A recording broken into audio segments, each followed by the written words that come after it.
કોડીનાર નગરપાલિકાનો વિદેશમાં પણ પ્રચાર।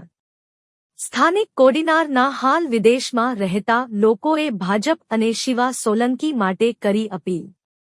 તેમને વિદેશ મોકલવામાં શિવા સોલંકીનો સહકાર હોય તેવો વીડિયો। કોડીનારમાં ભાજપનો વિજય નિશ્ચિત। હાલો નમસ્તે, મારું નામ પ્રતિક પરમાર છે। હું અત્યારે લંડન યુનાઇટેડ કિંગડમથી વાત કરી રહ્યો છું। ખાસ કરીને મારે વાત કરવી છે કોડીનાર નગરપાલિકામાં જ્યારે ચૂંટણીઓ ચાલી રહી હોય ત્યારે કે આપનો કિંમતી અને પવિત્ર મત ભારતીય જનતા પાર્ટીને આપજો।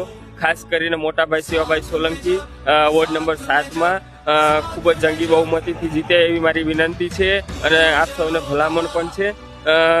જો વાત કરું તો મારા સંઘર્ષના દિવસોથી માંડી અને મારે લંડનમાં ભણવાનું સપનું પૂરું કરવા સુધી મોટાભાઈ શિવાભાઈ સોલંકીએ મને ખૂબ જ સપોર્ટ કર્યો છે અને માન્ય પૂર્વ સાંસદ શ્રી દિનુભાઈ સોલંકીએ પણ મારા પરિવારને અને મને ખૂબ જ મદદ કરી છે। પહેલેથી છેલ્લે સુધી એમણે મારી સાથે એક મોટા ભાઈ જેમ જ પ્રેમ આપ્યો છે। એટલે હું પણ આપ સૌને વિનંતી કરું છું કે આપનો કિંમતી અને પવિત્ર મત મોટાભાઈ શિવાભાઈ સોલંકી ભારતીય જનતા પાર્ટીના તમામ ઉમેદવારોને આપવા વિનંતી। જય ભીમ, જય ભારત। નમસ્કાર, મારું નામ સોલંકી ચિરાગ મુકેશભાઈ છે। હું કોળી જ્ઞાતિમાંથી આવું છું અને હાલ હું યુકેના સ્કોટલેન્ડમાં ફિઝિયોથેરાપીનો માસ્ટરનો અભ્યાસ કરી રહ્યો છું। હાલ આપણા કોડીનારમાં નગરપાલિકાની ચૂંટણી આવી રહી છે અને આપણા કોડીનારને ઝળહળતું બનાવવા માટે દિનુબાપા અને શિવાભાઈ સોલંકી તથા તેમની ટીમનો ખૂબ મોટો ફાળો છે। તેમની તનતોડ મહેનતના કારણે આજે કોડીનાર સુંદર રમણામણું બન્યું છે।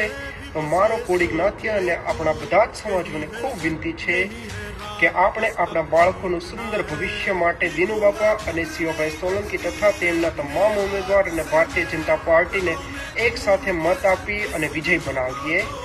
કોડીનારની અખંડતા અને સુંદરતા માટે આપણે દિનુબાપા અને શિવાભાઈના હાથ મજબૂત કરવા પડશે।